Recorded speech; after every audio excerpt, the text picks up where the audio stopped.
Esto es el comentario positivo.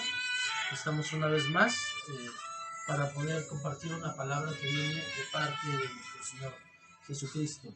Y estamos en el tema del carácter de Jesús. Hoy vamos a ver la segunda parte y para esto vamos a leer la escritura que se encuentra en Isaías capítulo 50 versículo 7, donde dice: el Señor Dios me ayudará, por eso no soy humillado, por eso soy como pedernal he puesto en mi rostro y sé que no seré avergonzado. Cercano está el que me justifica, ¿quién contendrá conmigo? Comparezcamos juntos. ¿Quién es el enemigo de mi causa? Que se acerque a mí. He aquí, el Señor Dios me ayuda. ¿Quién es el que me condena? He aquí, todos ellos son como un vestido, se gastará en la polilla, se los comerá. ¿Quién hay entre vosotros que tema al Señor, que oiga la voz de su siervo, que ande en tinieblas y no tenga luz? Confíe en el nombre del Señor y apóyese en su Dios. He aquí, todos vosotros que encendéis fuego, que rodeáis de teas, andad a la lumbre de vuestro fuego y entre las teas que habéis encendido. Eso os vendrá de mi mano. En tormento yaceréis. Bueno, aquí el Señor Jesús nos habla de una resurrección inflexible. Pero para empezar vamos a hacer una oración. Señor Dios Todopoderoso, le doy gracias en esta mañana por el privilegio de poder compartir una palabra que viene de parte de usted, Señor bendito. Señor Dios Todopoderoso, una vez más, me hago un lado para que el Espíritu Santo sea el que nos guíe a toda verdad. Él es el que nos guía a toda verdad, Señor Jesús. Gracias. Usted lo dejó, Padre bendito, para que podamos hacer las cosas de la manera correcta, para ser aconsejados, redarguidos, instruidos, Señor bendito. Y yo pongo mi vida en este momento en sus manos para que yo solo sea el portavoz y sea el Espíritu Santo el que nos dé una enseñanza de vida. Gracias, le doy toda la gloria y la honra en el nombre de Jesús. Amén. Bueno, pues aquí dice la escritura: resolución inflexible. Él se propuso retirarse a una costa de su propia vida. Vemos que este versículo 50, bueno, nos dice que él dice: el Señor Dios me ayuda, por eso no seré humillado. Él no se sintió humillado, sino al contrario, él fue enaltecido y él venció a la muerte. Algo bien importante que me gustaría resaltar es que dice aquí que mi rostro, he puesto como pedernal mi rostro. ¿A qué se referirá? Bueno, pues cuando le estaban torturando, eh, los latigazos iban de lado, entraron de lado, y entonces había algún tipo de látigo que utilizaron con el Señor, que había uno porque habían algunos, usaban diferentes tipos de látigo para torturar a la víctima, y alguno tenía garfios, 3 garfios en la punta, que al entrar en la carne arrancaban, y entonces al hacer de lado también entró algunos de los garfios en su cara, y esto fue lo que hizo que desgarrara su cara y pareciera como pedernal su cara cuando lo estaban torturando. De esto hablaremos más profundamente en el tema de la crucifixión.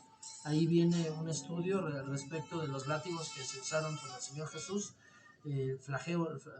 flagelorum, que se llamaban en ese tiempo, y era para torturar a las personas hasta morir. Él fue torturado, aún tuvo que haber muerto en la tortura, pero él se sostuvo hasta la muerte en la cruz para ser resucitado y vencer a la muerte. Algo que también tenemos que entender en esta parte de resolución inflexible es que él no tenía límites, se propuso no retirarse de la obra a una costa de su propia vida. Nosotros muchas veces con pequeñas situaciones que pasan o con cuando nosotros sentimos que no tenemos el suficiente conocimiento o ponemos algún pretexto de alguna situación que podemos tener, y ya no acabamos las cosas, por eso hemos dejado inconclusas muchas cosas en la vida, hemos dejado relaciones inconclusas, estudios inconclusos, trabajos inconclusos, y esto porque nada más vemos la situación, vemos la pared, vemos algo que nos está bloqueando y nos detenemos y ya decimos: ya no puedo. El Señor Jesús se propuso no retirarse de la obra a una costa de su propia vida. Vemos también que dice, cercano está el que me justifica, ¿quién contendrá conmigo? Aun cuando sabía lo que iba a pasar, dice en el 9, he aquí el Señor Dios me ayuda. ¿Quién es el que me condena? Aquí vemos que tenía una fe inquebrantable. Hay una fe en donde podemos creer en el Señor Jesús, pero a veces el tamaño de la situación es la que nos hace empezar a dudar. Algo que aprendí en una de las películas de la Guerra de las Galaxias, cuando Luke Skywalker está en el planeta donde está Yoda. Al llegar se estrella su nave en un pantano, se hunde en el pantano, y cuando le empieza a entrenar Yoda como Jedi, le enseña a levantar piedras con su mente, y él levantaba pequeñas piedras y rocas, pero cuando llega una señal de auxilio, de urgencia, hasta su dispositivo que él tenía, él decide irse. Le dice Yoda que todo es con el tiempo, pero él decide irse y le dice, bueno, si te quieres ir, entonces saca tu nave.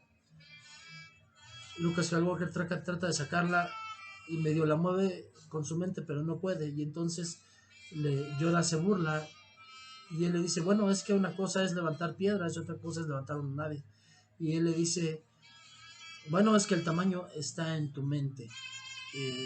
¿Por qué se me quedó guardado eso? Porque precisamente muchas veces nosotros nos basamos al problema, al tamaño del problema, y yo más profundamente en esa enseñanza puedo pensar, mi Dios es mucho más grande. Entonces, si mi Dios me ha mostrado cosas, milagros, pues eso no es nada a comparación de lo que Él me puede mostrar.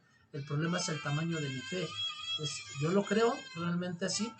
Yo creo realmente que Él lo puede hacer, o yo ya le puse límites también a mi fe en Dios, y lo que yo he visto pues es lo que puede hacer, pero cosas más grandes no. Eh, Tengo que tener esa convicción y esa fe que tenía el Señor Jesús, una fe inquebrantable, una fe pese a todo, una fe como nos decía hace poco nuestro Padre Espiritual en una prédica, que la fe sin ver es una fe en la que yo voy a dar el paso al vacío. Y yo estoy esperando, muchas personas están esperando a que Dios ponga la tabla para dar el paso. La persona que tiene una fe inquebrantable como la del Señor Jesús da el paso sin ver la tabla, y cuando tú das el paso el Señor la pone. Y así cada paso que das va poniéndola hasta que logras pasar ese desafío.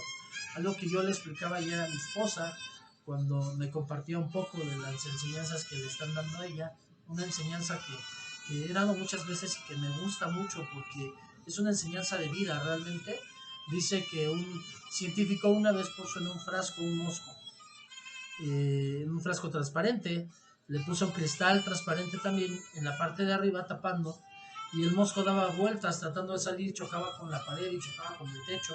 Él no veía nada, simplemente él quería volar y empezó a chocar y a chocar hasta que llegó un momento en que nada más empezó a dar vueltas dentro del frasco.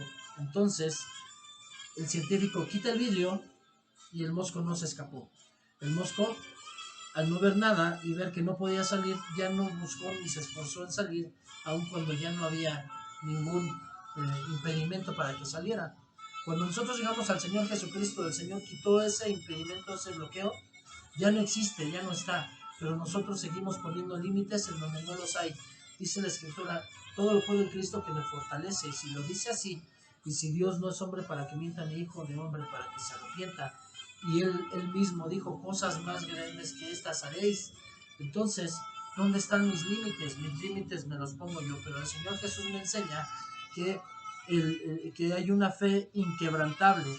El siervo, el verdadero siervo de Jesús vive por fe, y la fe infunde resistencia heroica y una resolución inflexible.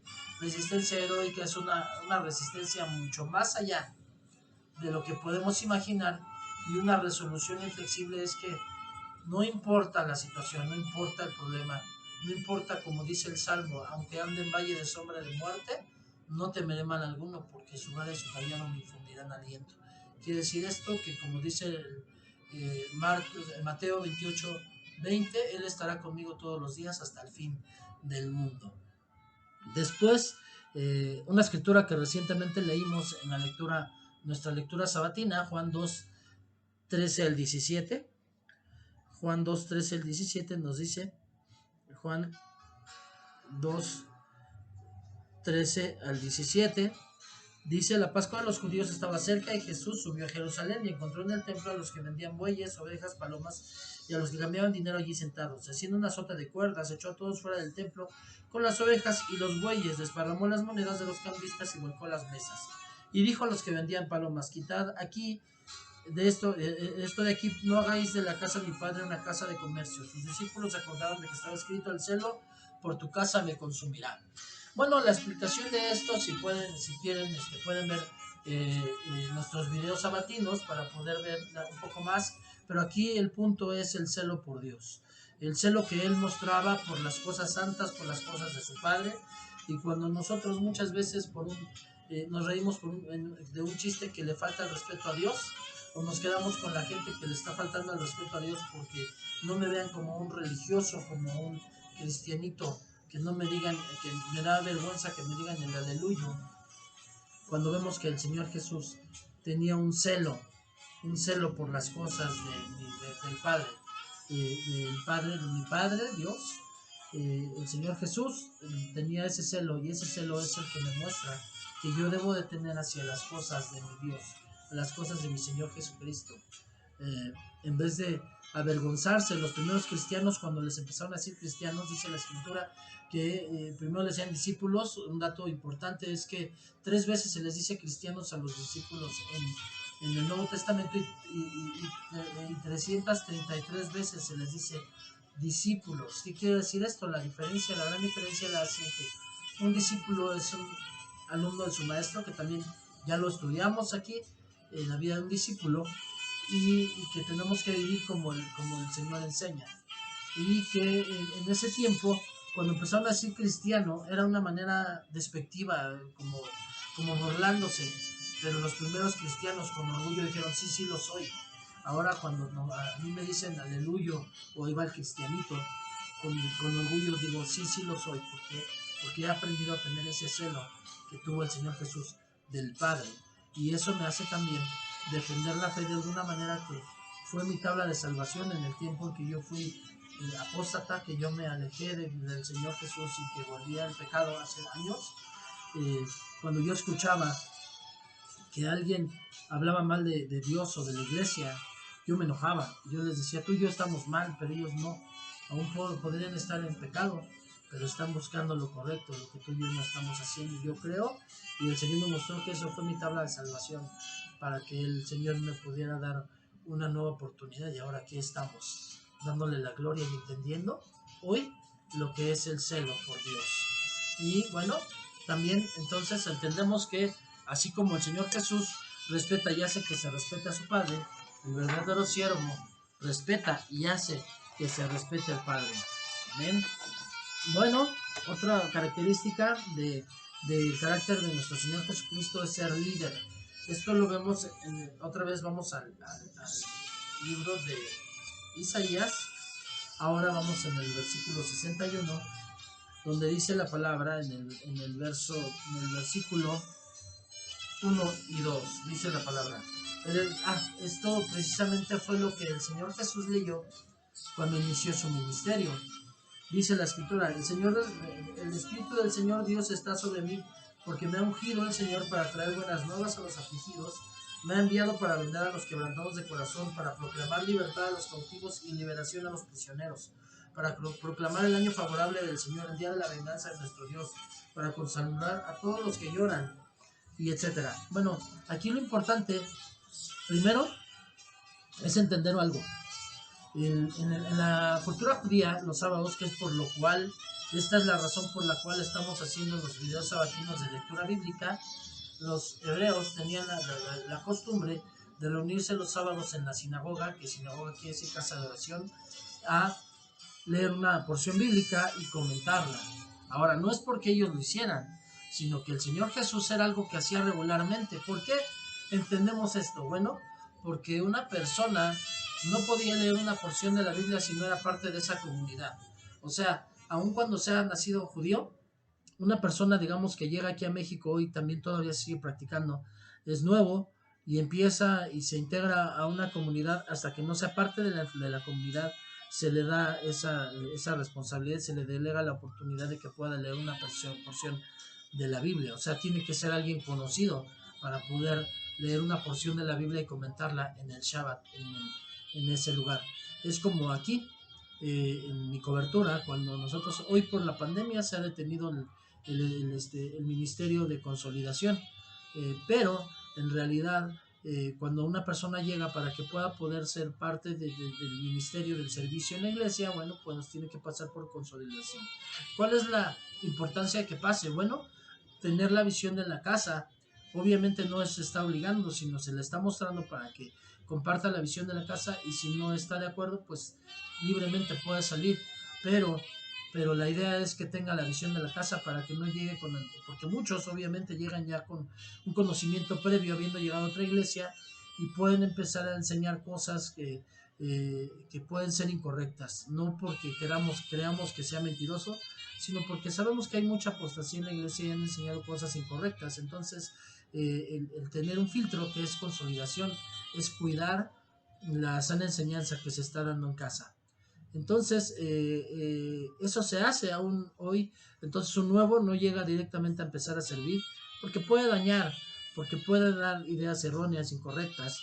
Entonces, vemos que aquí el Señor Jesús le tocó ese día porque además había un rol para que se pudiera leer la escritura. Él le tocó ese día y esa era la porción que se tenía que leer.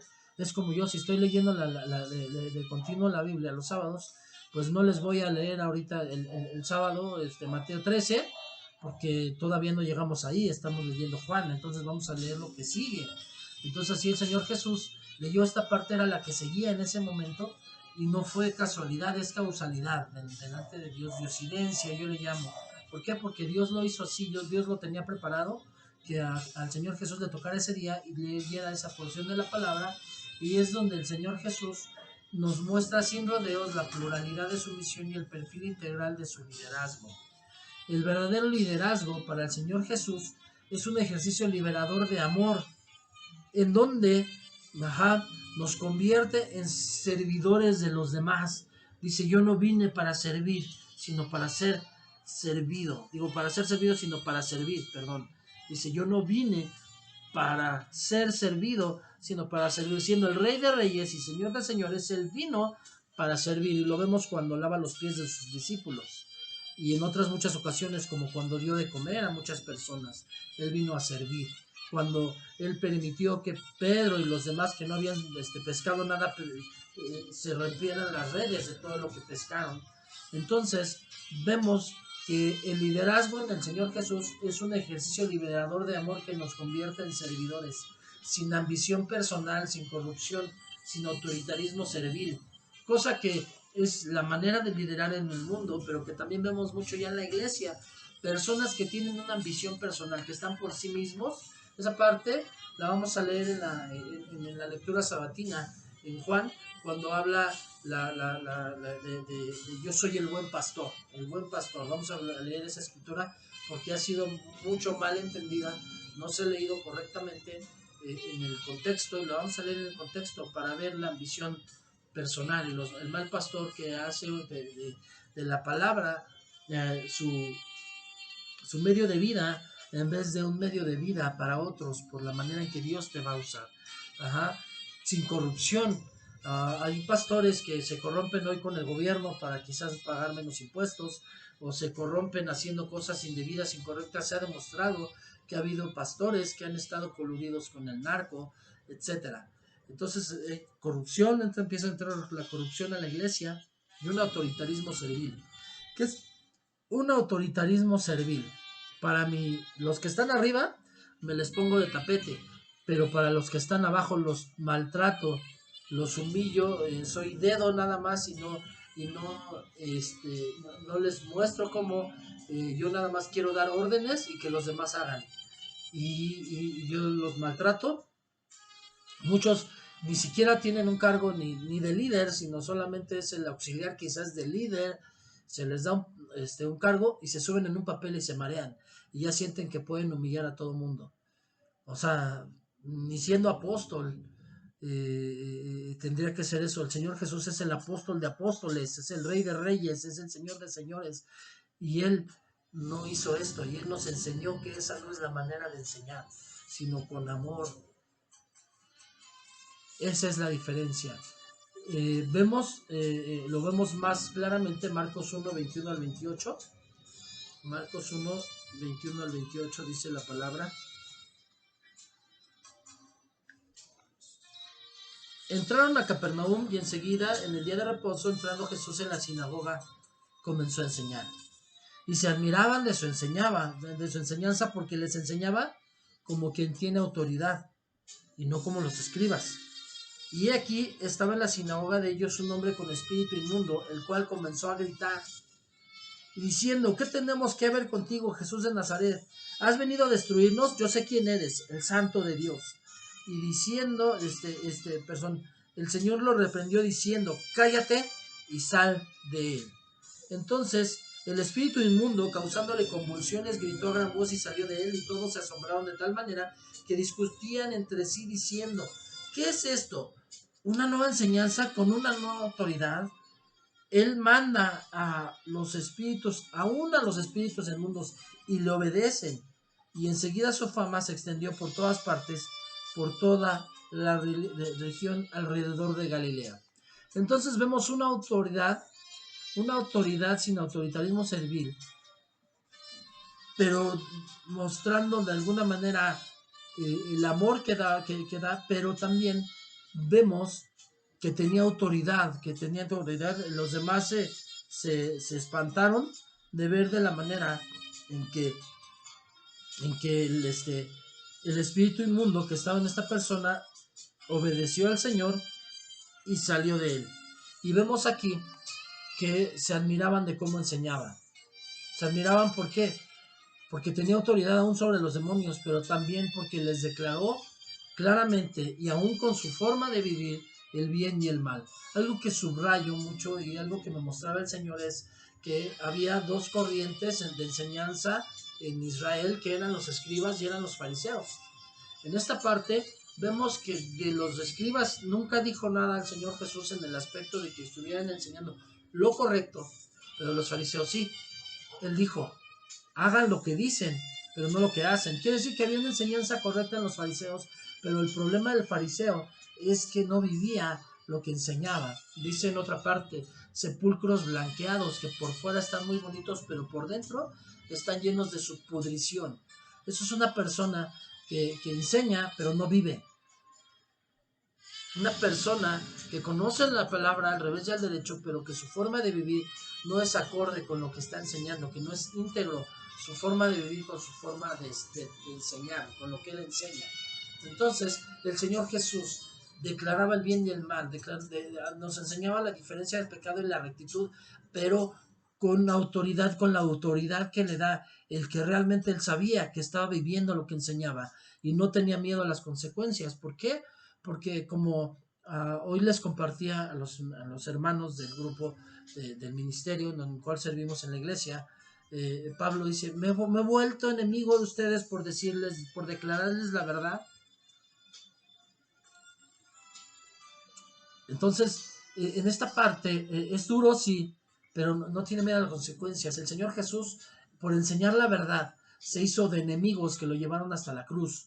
Los discípulos primeros, por decir esas verdades que el Señor Jesús, por sostenerlas con su vida y con su testimonio y con su enseñanza, también todo el mundo los odió y fueron muertos en la cruz. O algunos fueron quemados, o algunos fueron apedreados, pero todos murieron de una manera tortuosa, nada más por haber enseñado lo mismo que el Señor Jesús. Esas son las consecuencias de decir la verdad. Él no tenía miedo de decir la verdad. Por eso esa palabra: me he hecho enemigo de ustedes por decir la verdad. Dice la Escritura: si yo quisiera ser amigo del mundo, hace mucho que no sería siervo de Cristo. O sea, el decir la verdad me hace enemigo del mundo, porque soy siervo de Cristo, y ese es el primer lugar, lo que yo quiero hacer. ¿Cuál fue el resultado? Dice aquí, dice que enseguida su fama se extendió por todas partes, por toda la región alrededor de Galilea. Resultado: se supo de él en toda Galilea. ¿Cuál es el resultado de muchas personas que están haciendo las cosas por sí? Pues que se vaya la gente lastimada, triste, que se empiecen a quedar la iglesia sin gente, y aún muchas veces que se quede paralizada, que ya no esté creciendo. Algo que no crece es que no tiene vida. Para la gloria de Dios, yo he visto, y para mí todavía sigue siendo glorioso el ver cada semana cómo pasan al frente personas y reciben al Señor Jesús en nuestra congregación, que sigue creciendo, que sigue teniendo alcance, que sigue llegando a más gente. Ajá. Es parte de poder ver que algo tiene vida, algo que no crece, no tiene vida. Entonces, de él se supo en toda Galilea, empieza a conocerse la enseñanza de alguien, su forma de enseñar, su forma de vivir, lo que está diciendo, y la gente respalda cuando conocen a la persona y saben que esa persona se esfuerza, quizás no perfecta, pero se esfuerza por vivir conforme a lo que está enseñando. Y el último punto que vamos a estudiar el día de hoy, y vamos a dejar para tercera parte todavía más características del Señor Jesús, es ejemplo. Y vamos a verlo esto en el Evangelio de Juan, capítulo 13, que obviamente dentro de poco también vamos a leer en la lectura, la lectura sabatina, en el capítulo 13, versículos del 1 al 17, dice la palabra: antes de la fiesta de la Pascua, sabiendo Jesús que su hora ya había llegado para pasar de este mundo al Padre, habiendo amado a los suyos que estaban en el mundo, los amó hasta el fin. Y durante la cena, como ya el diablo había puesto en el corazón de Judas Iscariote, hijo de Simón, que lo entregara, Jesús, sabiendo que el Padre había puesto todas las cosas en sus manos y que de Dios había salido y a Dios volvía, se levantó de la cena, se quitó el manto y tomando una toalla, se la ciñó. Luego echó el agua en una vasija y comenzó a lavar los pies de los discípulos y secárselos con la toalla que tenía ceñida. Entonces llegó Simón Pedro, le dijo: Señor, ¿tú lavarme los pies a mí? Jesús le respondió y le dijo: ahora tú no me comprendes, no comprendes lo que yo hago, pero lo entenderás después. Pedro le contestó: jamás me lavarás los pies. Jesús le respondió: si no te lavo, no tienes parte conmigo. Simón Pedro le dijo: entonces, Señor, no solo los pies, sino también las manos y la cabeza. Jesús le dijo: el que se ha bañado no necesita lavarse excepto los pies, pues está todo limpio, y vosotros estáis limpios, pero no todos, porque sabía que le iba a entregar. Por eso dijo: no todos estáis limpios. Entonces, cuando acabó de lavar los pies, tomó su manto y sentándose a la mesa otra vez les dijo: vosotros me llamáis maestro y señor, y tenéis razón, porque lo soy. Pues si yo, el Señor y Maestro, os lavé los pies, vosotros también debéis lavaros los unos a los otros los pies, porque os he dado ejemplo para que, como yo os he hecho, vosotros también hagáis. En verdad os digo, un siervo no es mayor que su Señor, ni un enviado es mayor que el que le envió. Si sabéis esto, seréis felices si lo practicáis. Vemos aquí, bueno, en primero, de lo que ya habíamos hablado anteriormente, de las otras características de amor, de líder. Aquí lo vemos otra vez, de cuál es el ejemplo del liderazgo del Señor Jesús. Les hablaba precisamente de esto cuando hablamos del aspecto del líder. Pero vemos otro punto bien importante, es ejemplar. El Señor nunca te pide algo que Él no haya hecho antes. Si algo te pide el Señor, Él ya lo hizo. Si Él te pide te dice da, Él dio. Si Él te dice haz esto, Él ya lo hizo. Ajá. Entonces, el Señor Jesús en esta parte nos enseña, dice: ustedes me dicen maestro y señor y están en lo correcto porque lo soy. Pues si bien yo, que soy el maestro y señor, estoy haciendo esto, y yo les decía a muchos líderes o muchos hermanos que tienen algún cargo de que ayudan a algún líder, ya por ese momento, eso que tienen, ya se suben en un papel y ya se marean y ya sienten que pueden señalar, juzgar, ordenar, maltratar a las ovejas, cuando el Señor Jesús nos dio un ejemplo. Ajá. Dice: me llamáis maestro y señor y tenéis razón porque lo soy. Pues si yo, el maestro y señor, os lavé los pies, vosotros debéis lavaros los pies unos a otros. Esto viene en la parte espiritual y en la parte de intercesión. ¿Por qué? Porque los pies representan la parte íntima, nuestras partes pudendas, y entonces al lavar los pies, quiere decir que yo estoy hablando de interceder delante de Dios, de que Dios les limpie, de orar por ellos, de orar por mis hermanos, orar los unos a los otros principalmente, aunque hay muchas más enseñanzas, y yo te invitaría, si tú quieres conocer un poco más de esta escritora, hay muchas vertientes, como le llama nuestro padre espiritual, y puedes conseguir discos de prédicas de este tema, en nuestra iglesia, en donde vienen enseñanzas de nuestro Padre Espiritual, el apóstol Martín Scott, donde habla más a profundidad. Nosotros estamos en esta parte, nos quedamos en la parte del ejemplo, de que Dios es, de que el Señor es ejemplar y no nos pide hacer otra cosa que no hace, ni tampoco por el hecho de ser el maestro, siente que ustedes me tienen que lavar los pies. Una tradición que había entre los judíos en aquel tiempo, obvio, lógico, porque ellos andaban en sandalia, estaban en un lugar árido donde todavía no había asfalto, entonces había arena que se pegaba a los pies cuando iba caminando en la calle. Y entonces, cuando uno llegaba a la casa de visita, el anfitrión, así como hoy, cuando alguien llega de visita, lo menos que le ofreces es un vaso con agua por educación. En ese tiempo eso se hacía. La educación era que ya sea que el dueño de la casa, el anfitrión, mandara a sus siervos a que le lavaran los pies al invitado, o que él mismo lo hiciera para dar la bienvenida a sus invitados. Aquí vemos que el dueño de casa, porque si ven el contexto, la casa fue prestada, se dice que muy probablemente por la mamá de Juan, probablemente, eso es uno de los, ya eso lo hablaremos dentro de las historias que estamos hablando de los héroes bíblicos, vamos a hablar un poquito de eso también, pero se dice que fue la mamá de Juan la que prestó la casa. Entonces era una casa prestada donde el anfitrión era quien tenía que haberles lavado los pies a los invitados, pero no. Cuando termina la cena, el Señor Jesús se ciñe y empieza a lavar los pies a los discípulos. Entonces, aquí lo vemos que Él nos dio un ejemplo y nos dice, ningún criado es más que su amo. Entonces, yo tengo que aprender, este punto me enseña a respetar autoridad. Tengo que aprender a respetar autoridad. Hay personas que están diciendo que el pastorado, que están hablando mal del pastorado y de los 5 ministerios que ellos no se dan cuenta que a quien están ofendiendo es el Espíritu Santo porque los puso.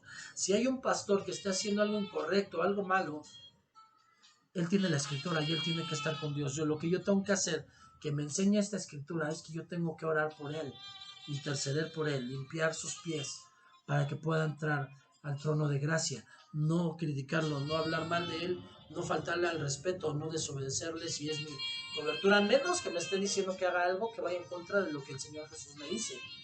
Yo tengo que respetar autoridad, pero cuando alguien está hablando mal de la autoridad, entonces yo lo que tengo que hacer es bloquearlo. ¿Por qué? Porque yo no voy a permitir que se hable mal, ni siquiera de las personas, no solamente estoy hablando de un pastor, hasta de mis hermanos. O sea, si no tiene, decía Voltaire, que creo que sí fue Voltaire, los 3 filtros, quizás algunos los han leído, en donde está comprobado que lo que me vas a decir es cierto, es negativo o positivo lo que me vas a decir, y no recuerdo, se los voy a leer específicamente porque es una enseñanza muy, muy, muy buena, pero realmente me enseña a que yo no puedo permitir que se hable mal de alguien cuando no está presente, finalmente, y aun cuando esté presente, finalmente no se debería de hacer. Entonces, ningún criado es más que su amo, yo tengo que aprender a respetar, y el respeto viene desde, dice la escritura, no hagas a otros lo que no quieras que te hagan. Trata a los demás como quieras que te traten. Ama a tu prójimo como a ti mismo. Si yo no me juzgaría, yo no me criticaría, yo no hablaría mal de mí, no lo voy a hacer de los demás, y menos de una autoridad. Tengo que respetar, aprender a respetar autoridad. Amén. Bueno, pues hoy terminamos con esto. Vamos a dar gracias. Todavía hay una tercera parte de este tema. Y bueno, Señor Jesús, le doy gracias por este tiempo. Le pido, Padre, que cada vez alcance a más personas esta enseñanza. Se hace con amor, Señor. Lo primero que yo hago es querer darle la gloria y la honra a usted, glorificarle, Señor bendito, por lo que usted ha hecho en mi vida y en mi corazón, Señor Dios Todopoderoso. Le doy toda la gloria y la honra, pongo en el hueco de su mano a cada una de las personas que está escuchando y a los que se añadirán, porque Moisés, porque el Señor Jesús siempre pidieron aún por los que venían. Al hablar de ellos, ellos hablaban de mí. Al hablar yo de los que se han de añadir, quizás dentro de 1 año o 2 años, porque esto va a permanecer, porque lo que usted pone, usted lo respalda y permanece. alcanzar a mucha más gente. Yo le pido, Padre bendito, que de verdad empiece a sanar corazones, Señor bendito, y que mucha gente se empiece a acercar otra vez. Aquellos que fueron lastimados, que no tienen otra casa espiritual, Señor bendito, una vez más les hago la invitación por medio de mi Señor Espíritu Santo, para que se puedan acercar. Si pueden contactar conmigo por medio de mis redes sociales, Señor bendito, y le doy toda la gloria y la honra a usted, Padre Dios Todopoderoso. Y también, obviamente, pueden acercarse a mi casa, Señor bendito, nunca ocultado, porque no, la verdad, al contrario, estoy orgulloso de la casa en la que yo me reúno, Señor bendito, que es Casa Peña Gaber. Si alguien tiene el interés, quiere acercarse, quiere llegar, Señor bendito, pues se puede acercar conmigo dentro de los comentarios, la caja de comentarios, y les diremos cómo llegar a nuestra casa Peña de León. Gracias, le doy toda la gloria y la honra en el nombre de mi Señor Jesús. Amén y amén. Bueno, pues por hoy es todo. Muchas gracias.